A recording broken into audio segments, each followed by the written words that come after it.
Good morning, everyone. We are going to begin our event. My name is Savita Pandey, and welcome today to this fabulous event that we are co-hosting with the European delegation to the United Nations in New York. Before we begin, I would like to inform you that simultaneous translation and simultaneous interpretation services are available in Spanish and Arabic. To ensure a seamless experience, please set your audio to the preferred language channel and mute the original audio. You can adjust this by clicking the interpretation icon, shaped like a globe at the bottom right of your Zoom screen, and selecting the language channel you prefer. So mute the original and just tick the channel English, Spanish, or Arabic that you prefer. Today's event on applying an intersectional lens to youth vulnerabilities to atrocities is truly a great opportunity to listen from fabulous and dynamic young people from around the world on the unique vulnerabilities that youth face. Before we begin, please allow me a few words on about today's event. In atrocity situations, vulnerabilities often stem not from a single aspect of identity, but from complex intersection of multiple layers that define individuals. Nowhere is this intersection more evident than in the experience of young people. The unique challenges impacting young people due to their age are compounded by other aspects of their identity. Despite their heightened vulnerability, youth often find their voices marginalized or excluded from formal decision-making processes at all levels, which undermines their role and potential as agents of change at all levels of strategy. This exclusion not only perpetuates their vulnerability, but also obstructs efforts to effectively address the multidimensional risks that youth face. Today, we are attempting to bridge the gap by having a concrete conversation with youth activists who champion the rights of young people, including those with marginalized ethnic identities, disabilities, and from the LGBTQAI+ communities, to discuss strategies that ensure international efforts more holistically respond to atrocity risks. Today's panelists are each speaking from a unique context spanning continents and cultures.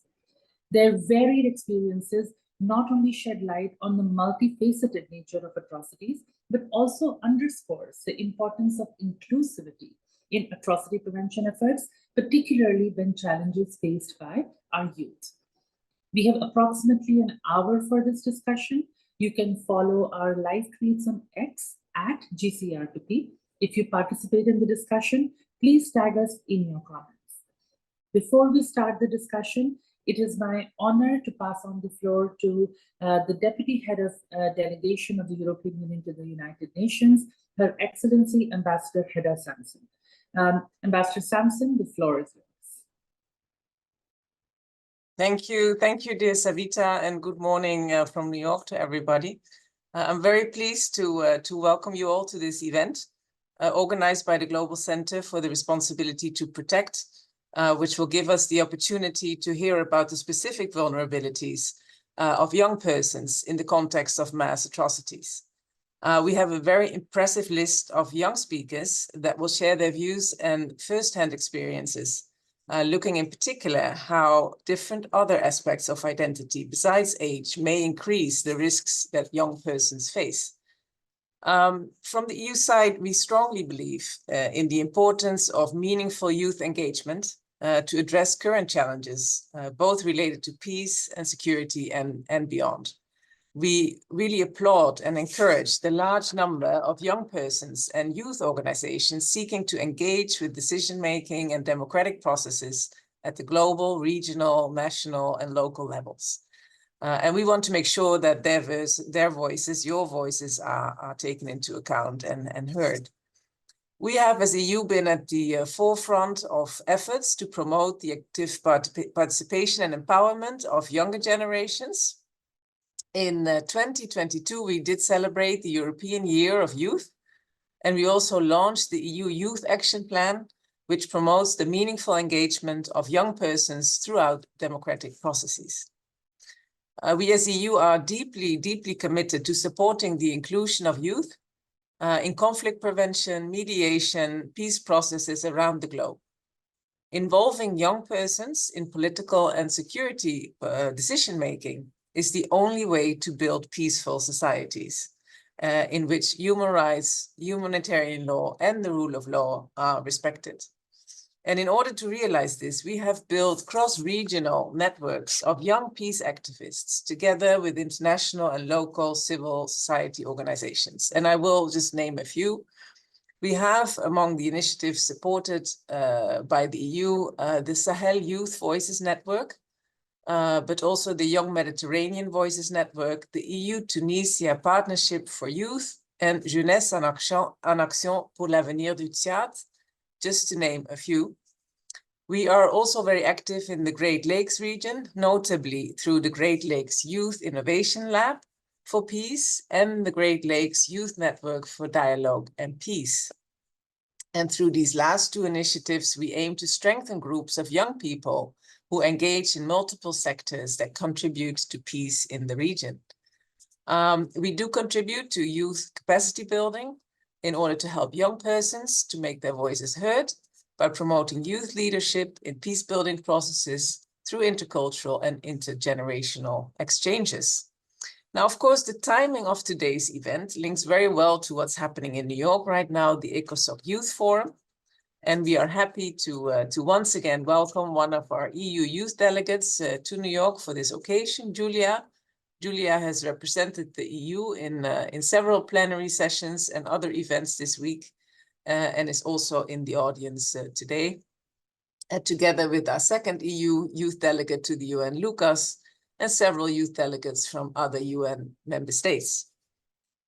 Let me conclude by saying that as a really staunch supporter of the responsibility to protect and atrocity prevention as a universal responsibility, we as EU are very proud of our close cooperation with civil society in this context. And this includes our support, of course, to the Global Center for R2P, aiming to build the capacity of national civil society organizations to provide early warning on atrocity crimes, provide recommendations to the EU, the UN, and national governments, and increase our common awareness and knowledge of relevant issues, including through events like today. So having said that, I want to wish all of you a very enriching event and kindly really absorb the very, very impressive contributions from all the panelists today. Thank you very much. Thank you so much, Ambassador Sampson, and thank you so much for your personal as well as the institutional support that you have given Global Center over the years. And now, without much more wait, we are going to move to our very esteemed panel, who are all joining us from around the world. There are always going to be some technical difficulties when you're trying to bring people from so many different parts of the world. So just bear with us if that happens, and that this panel is really something to hear from. So without much delay, I will welcome them and also introduce them. My first introduction is to El-Khasna Fahad, a young leader for the rights of persons with disabilities in Sudan. Tamara Al-Tibi, human rights specialist for the Youth Advisory Panel in Palestine. Saeedeh Mantini, treasurer and administrative manager at the Uyghur Youth Initiative, and Bianca Rodriguez, executive director of Kongwaki Trans. We are grateful to have you all joining us today, and we are excited to hear from you. I would like to begin this conversation by asking you all a set of different questions. So I'll be asking the same question to all four of you. So let me begin by the first question. In your experience, in what ways are youth uniquely vulnerable to the impact of atrocity crimes?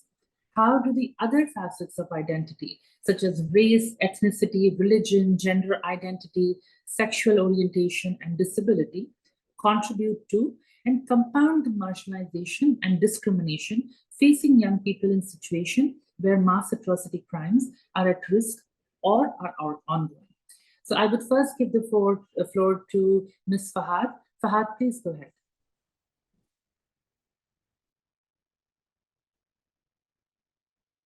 You're muted, my dear. Can you unmute yourself? Sorry for that. Okay. First of all, I'd like to thank you all for giving me this opportunity. And this is what we all searching about all over the world at the youth or young people. I'm unable to hear. Is anybody else unable to hear?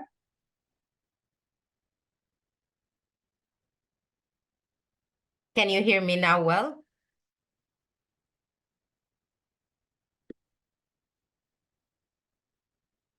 What about now?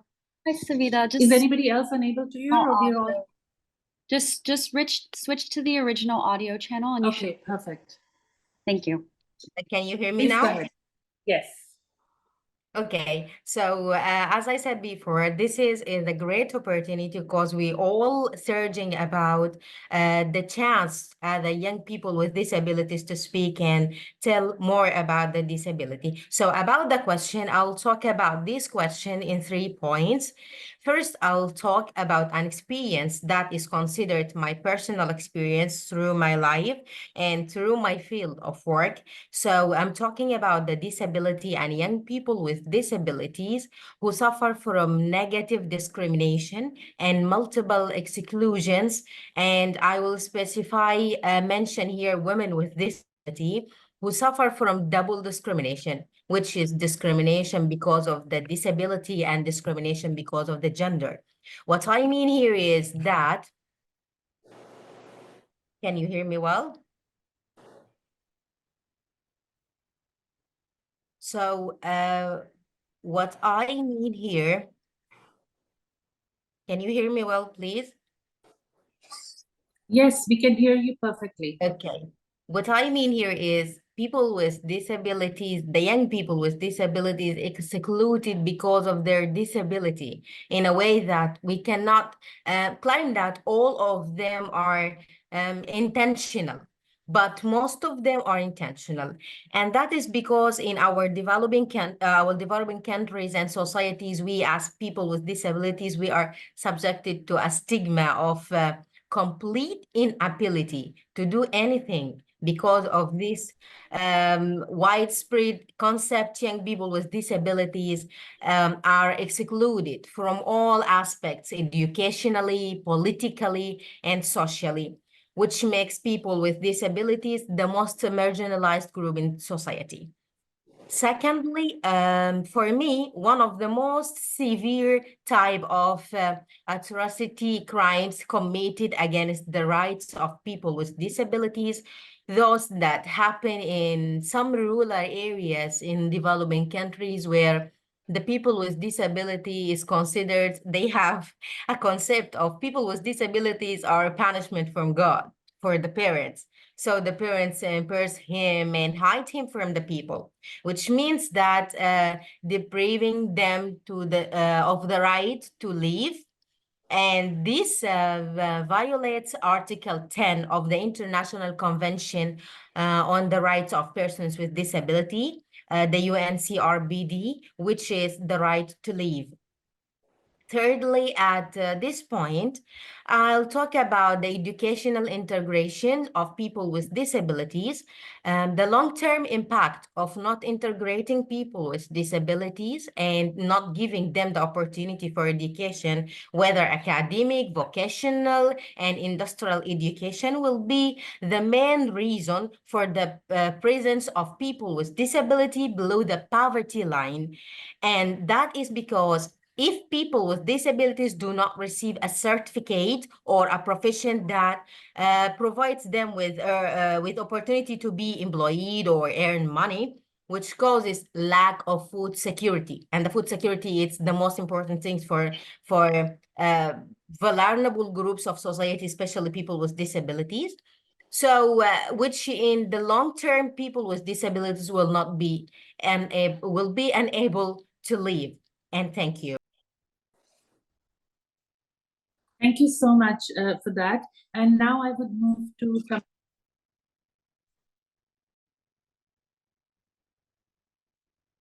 Now I would move to Tamara.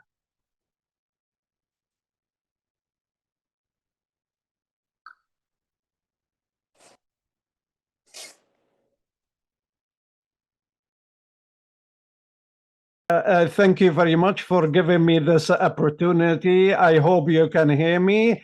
I hope that the outcome of this event and this dialogue through concrete outcomes and unlimited support by all participants and also the follow-up and guidance for you to all the youth throughout the world. To answer the question directly, let me speak in the beginning. We as youth and as Palestinian citizens, we are living in the darkest times that no one anywhere in the world and throughout history has experienced. And these impacts is as a result of the genocide, as a result of the Israeli-Palestinian conflict that has impacted all aspects of lives of the Palestinians, and not just the young people. It is actually impacting the children, the girls, and women and children. And here I don't mean only what is happening in Gaza, the genocide that has taken place there. There are many oppressions taking place in the West Bank and in the to the violation of human rights. And the human rights are being violated in all areas of Palestine. In the West Bank, although it's a little bit different, and the Gaza Strip is being, the violations are different, take a different aspect. But women, youth, young boys and girls are the most impacted as a result of the demographic structure, because the Palestinians are being called the youthful society because the majority of people are young people. 1.19 of youth are actually being impacted of the violations and the oppressions, but they have nothing to do. But they only found themselves in this geopolitical conflict. And if we're going to speak about the impact, it's not only political impact or social impact, but they are environmental, educational, humanitarian, etc., etc. But let me highlight on one more than aspect what that is most impactful on the young people of Palestine. Let me the Palestinian young people in the West Bank and in Gaza, they have been killed because of the geopolitical situation and without any reason, and they are civilians. In addition, till now, the Palestinian youth are preoccupied with getting a job in order to earn a livelihood.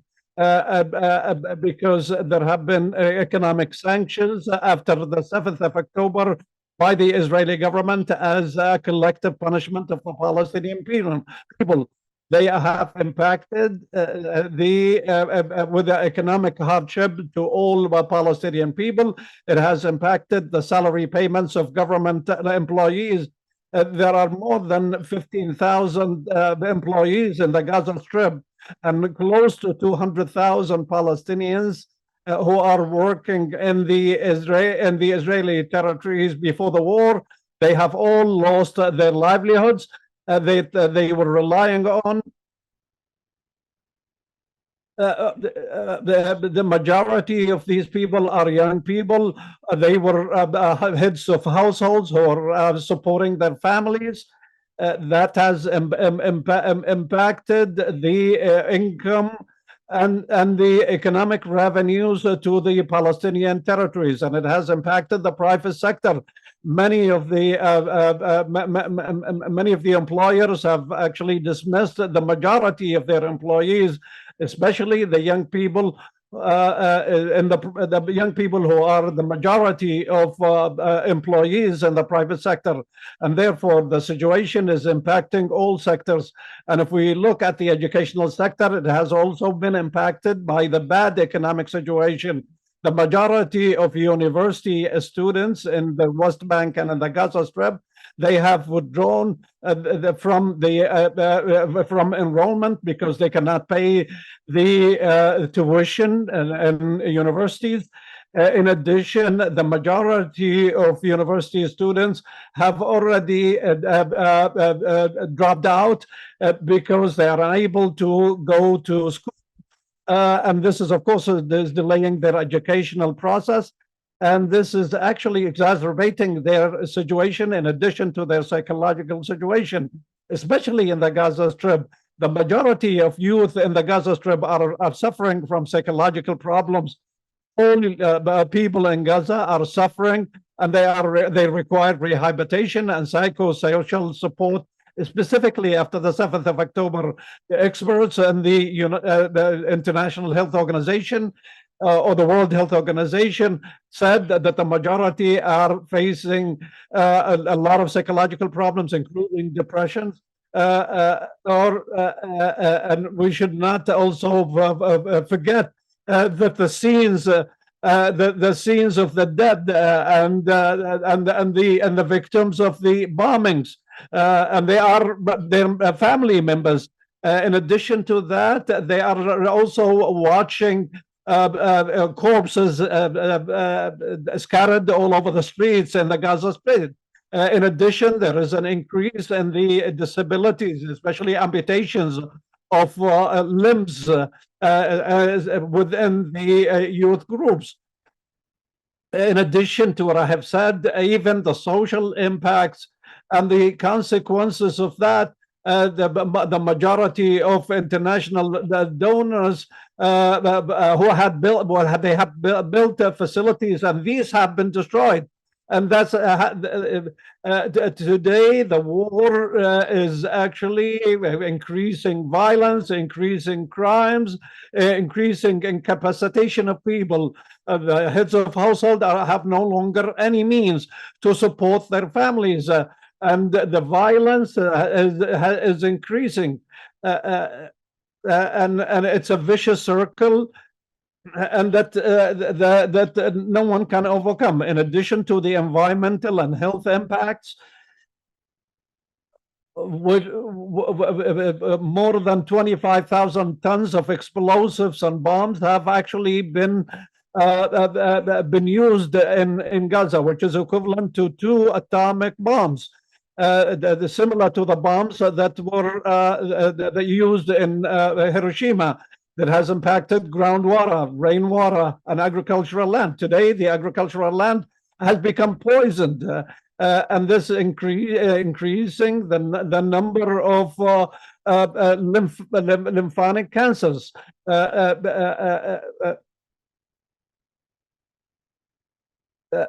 And they had been suffering from previous rounds of violence because the type of explosions that being used, they're not only impacting the humans, but they're also impacting the entire area. And they are widespread. They will impact as well the Israelis close to the Gaza Strip. In addition to that, we have in the health and psychological aspects, we have about the 39 psychologists, and we have about 6 psychological clinics and 1 hospital. They all have been destroyed either entirely or partially. And like I said, the identification of the impacts in the Gaza, that you cannot actually identify them in any specific means. Thank you very much. No, thank you so much, Tamara, for painting such a grim picture of what is currently happening in Gaza and the impact of it on head of households, which are in many cases in that strip, very young people. And also, Elkansa, your sort of intervention around just the right to life for people with disabilities in many of these, in many countries around the world, is something that, you know, it still remains a big problem because of the stigma attached to just having a disability. So thank you so much for both those interventions. And now I would move to Saida. Saida, the floor is yours. Again, just to talk about the unique vulnerabilities faced by youth in this context. Thank you very much again. My name is Saida Mentimin. I'm 23 years old and I live with my family, my parents and my younger siblings near Frankfurt am Main.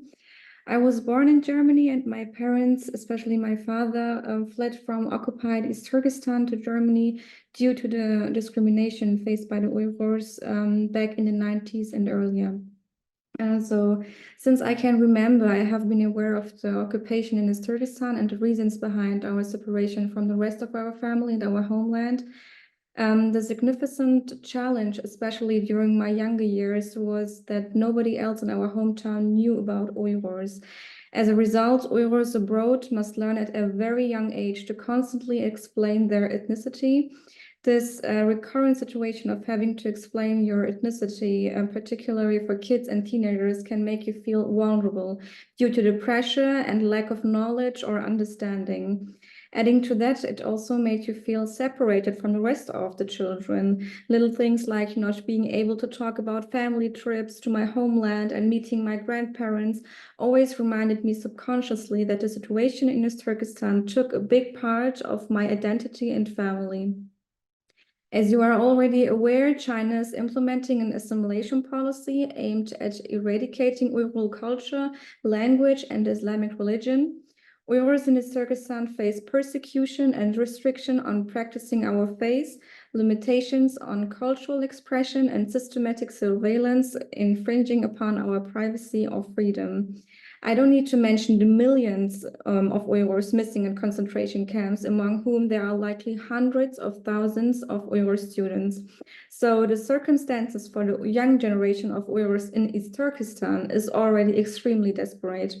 The consequences of this atrocity crime for Uyghur youth abroad include weakened self-confidence and hindered identity formation due to the loss of access to and connection with knowledge about our own ethnicity. These are deeply distressing situations that can rob one's sense of security and belonging. Speaking of security, I also want to mention that Uyghur youth, including myself, based on personal experience, are often intimidated, especially when engaging in activism. This intimidation includes receiving threats and hate messages online or in person, as well as facing the risks of imprisonment or disappearance while traveling. For example, I know that I could never travel to East Turkestan or China, even though entry is currently approved without a visa, and even if I were a German official. Living in Germany as an Uyghur, I'm between two worlds. On one side, there's the culture of my homeland with its own traditions, food, and music, all of which it seems to be to fade a bit more and each day here. On the other side, there's Germany, the country I grew up in, not filling that space of missing home. I'm grateful, of course, but it's hard not to feel like I'm slowly losing my own cultural identity. Back home in East Turkestan, things are miserable for Uyghurs. It's not just news stories, it's my reality, my families and friends. Reports talk about detention and attempts to erase our culture. So every moment I spend not practicing my tradition here feels like I'm unintentionally turning my back on my people. I share my story to shine a light on a struggle that needs more attention. We are more than our hardships. We are a community full of hope, fighting to keep our culture and identity alive, no matter where we are in the world. Thank you. Thank you so much, Saida, for sort of bringing a very human face to the challenges faced by Uyghurs, which are becoming extremely urgent as they confront a very, strong government which is bent upon assimilating them and eradicating their identity, and also sort of talking about the psychological impact in terms of your self-confidence, not only in terms of the direct violence that you face. That is such a crucial point in sort of how we live our lives. So thank you so much for sharing that and some very personal thoughts about this. Now the floor goes to Bianca.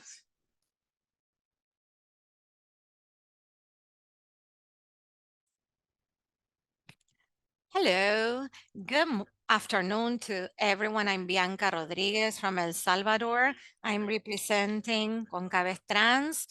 Thank you to the European Union for allowing us to give visibility to atrocity crimes against young people and the LGBTQIA+ community. Now, talking about this community, when we talk about sex orientation or identity, this becomes an aggravating factor because it aggravates atrocity crimes. I'm talking about sexual violence, corrective actions, torture, hatred-related crimes, slavery, sex exploitation. Although very few countries speak about these last two issues of how LGBTQ people are sexually exploited and enslaved. When I talk about hatred crimes, most homicides that are caused due to prejudice to the sex orientation or sex identity, gender identity, they happen within the LGBTQ community. The life expectation for a trans woman in Latin America and the Caribbean is 35 years. In El Salvador, life expectancy is 33 years for trans women. This is young women, young people that are being killed due to prejudice to sex identity or gender orientation.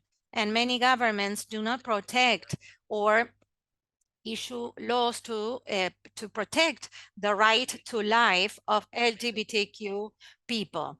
And young people are even more vulnerable because they are persecuted.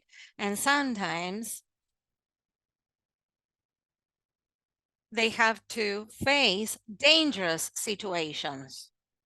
Although in most countries in Latin America and the Caribbean, and in El Salvador in particular, sex orientation is not prohibited or no sanctions are imposed, authorities do persecute people due to their sex orientation or gender identity. And they are vulnerable even more so because they have no support from their families or relatives. Families often become a source of violence, and they fail to warranty protection to prevent atrocity crimes from happening. Most LGBTQ youth has to flee their homes due to violence, to domestic or intra-family violence, or other factors that trigger corrective violence or sexual violence. They are also vulnerable because they do not have safe spaces to freely express their intersectional identities. As a racialized LGBTQ person, in addition to a person with gender identity, they can be subject to more violence, and they have no spaces that will allow them to face up to security risks. I'm talking about physical security and in your security as a human being. Atrocity crimes cause community level damages, not only at an individual level, because they affect and they promote fear towards other people in terms of expressing your own true identity, gender identity. It spurs fear because in most countries in Latin America and the Caribbean, the governments or security is militarized. And security is one of the main problems in each of those countries, the lack of security, as a result of which we have fear in expressing your sex identity or gender identity, as a result of which most young people flee to other countries in search for protection. Also, there are atrocity crimes that are left without any consequences. The governments fail to respond to basic needs in terms of justice and redress for young people, reparative or redressing justice.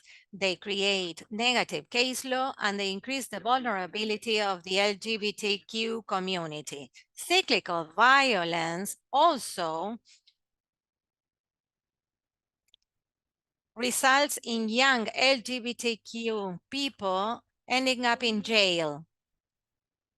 They are forced by criminal groups to engage in crimes and they end up imprisoned. And the government often is the main perpetrator of torture and violence acts within the penitentiary centers or prisons. Thank you very much. No, thank you so much for that, Bianca, and for highlighting that. However, the law, I mean, legally you are protected, but socially and how, in the way the security sector conducts itself, you feel extremely insecure. And this insecurity is further compromised, not just by being, LGBTQ, I mean, but also being a trans woman, it's doubly compromised. And there's so many sort of layers of intersectionality even in the in the identity, which is not sort of man-woman binary identity. So thank you so much for that. So now that we have heard from you on sort of the unique vulnerabilities that each one of you have faced because of the sexual identity, your ethnicity, the disability that you have faced. And we also want to talk a little bit about, because as Saida said, that we are not just defined by our hardships. So I want to sort of bring some hope in this conversation. So what strategies, initiatives, or projects have you been involved in that aim at amplifying the voices of young people with intersecting identities? I want to start with Saida here. So, talk a little bit more about sort of what you're involved with, your organization, and the steps that you've taken. Yes, of course. So as an Uyghur activist within our Uyghur Youth Initiative, we focused on creating safe and inclusive spaces where Uyghur youth from diverse backgrounds can come together to share their experiences, concerns, and aspirations. And these spaces allow for open dialogue and collaboration, fostering a sense of solidarity and empowerment among young Uyghurs. Secondly, we've organized various advocacy campaigns and events to raise awareness about the Uyghur genocide. Through workshops, seminars, demonstrations, and cultural events, we provide platforms for young people to speak up about the human rights violation in Turkestan. It's important to say that these programs are organized by the youth, for the youth, educating the community and empowering Uyghur youth to articulate their heritage and raise awareness in their schools and communities. And in that regard, we have truly succeeded in strengthening and building the self-confidence of Uyghur youth within our organization. We continuously inspire each other and provide support, as many of us have been separated from our families in our homeland and didn't grow up with cousins, aunts, uncles, and great-parents. Our organization serves as a comforting bond. And we are also using digital platforms and social media to amplify the voices of young Uyghurs and highlight their unique perspectives and experiences. Through storytelling initiatives and multimedia projects, we've been able to reach a wider audience and connect with other Uyghur youth organizations and activists around the world. Our goal is to ensure that the voices of Uyghurs and of young Uyghur activists, and more precisely, the silenced voice of Uyghurs in Turkestan, are heard from the rest of the world. Thank you very much. Thank you so much for that. And also sort of it's so important to create the spaces where you can meet people who are like you, who share your culture, your language, your identity. So that's such a great initiative and such an inclusive initiative, and an initiative that can, help you not forget your culture and help it thrive. So that's fantastic. Bianca.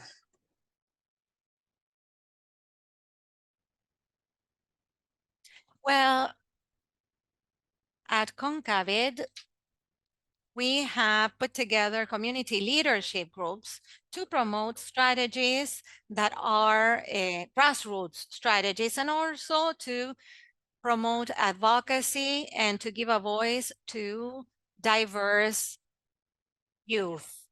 And we've worked on community work. We create, same as SIDA, safe spaces, because we know about the need to decentralize services. We have developed leadership workshops and activism workshops to promote LGBTQ communities' participation and the defense of their rights. We have a support network of promoters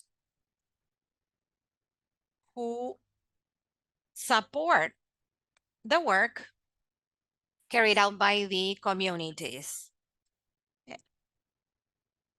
It is very rare to see international cooperation to support these projects in a sustainable way and to provide continuity to such projects. So what we provide is a self-sustainability strategy within the territories so that the network of promoters can sustain the work and can maintain the relationship with other government institutions. We also work on advocacy to have bills approved to protect diverse youth groups. We know that in most countries or states, they very seldom take into consideration youth groups. There's a sense, they focus on the adults only. And on very few occasions, the youth is allowed to participate. We live in a capacity-centered world, and if you do not have a sufficient age or capacity, you cannot participate. And when you attain the capabilities or the training, then they tell you now we are too old to participate or to give your opinion. No, Bianca, that is such a great point that youth are constantly sanctioned for their inexperience without understanding that youth come from a very different experience. And I really like the point that you made about self-sustainability. I mean, which is not, you're right, there should be more support, and also the point that you made about political leadership. And the ability to be able to advocate for certain bills, certain legal protections. So that's really fantastic work. I congratulate you on that. Now we will go to Elhansa. Please go ahead. Okay, first of all, I'm a disability rights activist.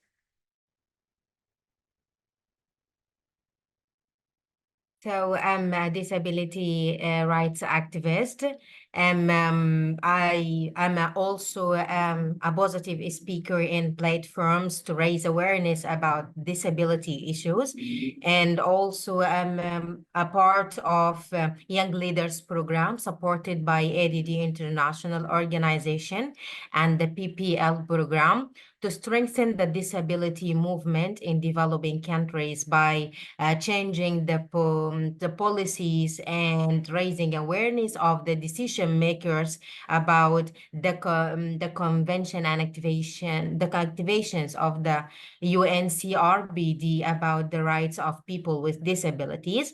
Secondly, I created a national association to empower young women with disabilities, graduates one, and to enhance their role in society by creating youth leaders of women with disabilities and to empower the women with disabilities in whole political, educational, and social and social backgrounds. That is all about me. Thank you.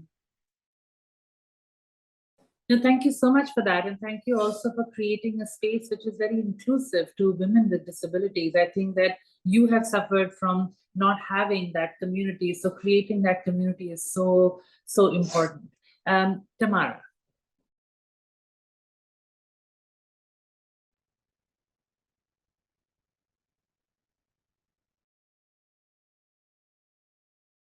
I welcome you once again. To answer the question directly and in all modesty and neutrality, the consultative advisory committee, which I represent today, as best practice that other youths in other contexts can actually benefit and to achieve the objective of amplifying youth voices to the decision makers.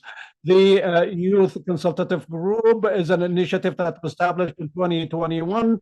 It was an initiative supported by the European Union in Palestine and the Denmark Mission in Palestine to support the youth, as well as specialized UN agencies who are working in the Palestinian territories. This consultative group consists of 19 youth, and it includes representation of different academic people from different academic backgrounds and genders from the West Bank and the Gaza Strip. It is true that we are receiving technical and logistical support from the European Union and the Danish mission, as well as UN specialized agencies. But we, as a youth consultative group, we are independent and we are self-managed. The objective is to amplify the voices of the Palestinian youth at the local, regional, and international levels, in addition to youth engagement and decision making, and also to change the stereotypes about Palestinian youth. One of the most prominent activities that we worked on, we prioritize the Palestinian youth and the development programs, as well as the gender strategy, which is led by the Women Affairs Ministry. And also we have interventions in the strategies of the Supreme Youth and Sports Council and at the regional level, so that we solicit and collect all the viewpoints of the Palestinian youth to feed them into the youth strategy of the Arab Youth Council, which is part of the Arab League, and also in addition to these roles, we had interventions in the strategies of the UNFPA and also the UNESCO strategy in Palestine. We also played a role in the designing of a number of programs for civil society organizations, so as to ensure that the voices of the youth are included in the designing of youth programs. And we are here in order to amplify the voices of the Palestinian youth. But we cannot represent 1.19 million Palestinian youth, and therefore we established what we call youth circles, and these are distributed in the West Bank and the East Bank, as well as in Gaza. We refer to them when we want to collect feedback, to channel them to decision makers. We are the focal point between the young people in Palestine and the decision makers, and therefore, like you've heard, the consultative group is a consultative in nature. In addition, that the genocide in Gaza has actually prevented us from playing this role, because we are trying to do some relief work, and we cannot do any other activities, and we are now providing relief work to about 40,000 Palestinian beneficiaries, led by the youth and by interventions by the youth circles. This support that we have received from the European Union and Denmark and the UN agency, and we can say that it is unlimited support. In all honesty, we have during the past 3 years, we have established broad networks, and these broad networks have supported us and have and they have been engaged and we have built broad partnerships around the world. And through such partnerships, we have mobilized resources during the war and during this crisis. And this would not have happened if it wasn't for the support of the European Union, Denmark, and the specialized UN agencies. And I would like to repeat this. This would not have happened without their support. In addition to foreign participation and representation of the Palestinian youths at the international level. And there are many activities. You can follow us on our official Twitter, Instagram, and Facebook pages. I will put them in the chat. Thank you very much. Thank you, Tamara, for that. And thank you that, I mean, it's very heartening to hear that there is so much support for youth initiatives, for making sure that voices of youth Palestinian youth are included in decision-making. And you've also created sort of a youth circle, a community where people can come and talk to each other and share concerns.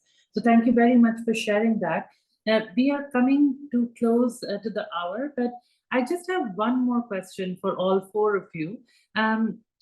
What do you think? I mean, Bianca pointed this out a little bit, that, you know, by the time you gain the capacity and the experience, you're not a youth anymore. So, but what do you think needs to change so that youth voices and perspectives from youth, your experiences, the different intersectionalities that you bring to the table are addressed better? Bianca, since I quoted you, I will start with you. So what do you think? I mean, you talked about this, you talked about lack of support, but I really want to hear from you. What needs to change?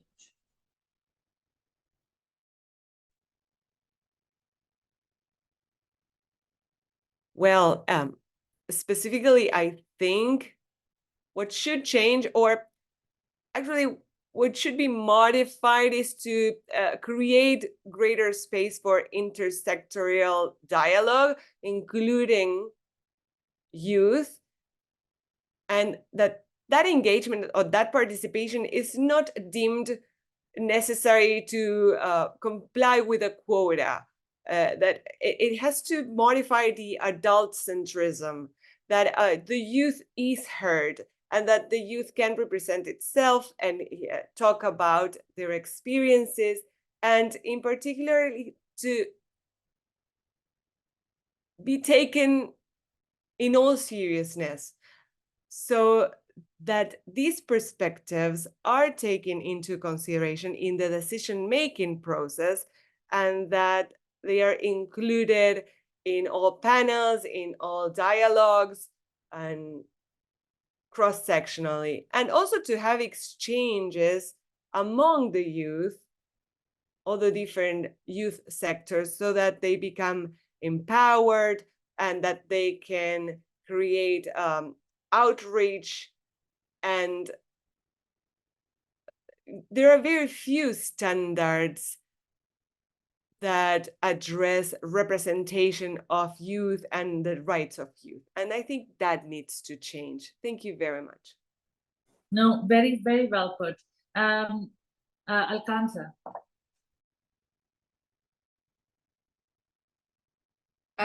Okay. We have in our society, our set of norms in developing countries, that all the old people, I mean, the younger people considered as unexperienced people. And all the older people, they are the, what we call it, the dictionary of the experiences. So they don't give opportunities for young people because they consider the young people are unexperienced.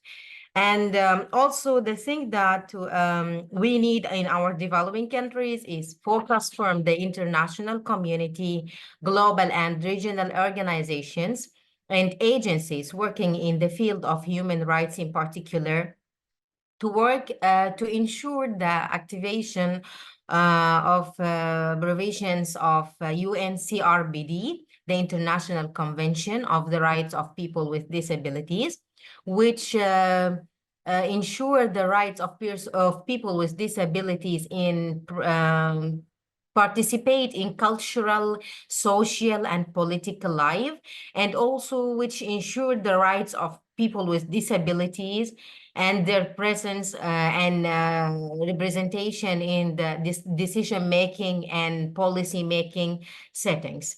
So we need more focus from the international community and global organizations and regional organizations about activation of the UNCRPD. Thank you. No, thank you very much for that, Tamara.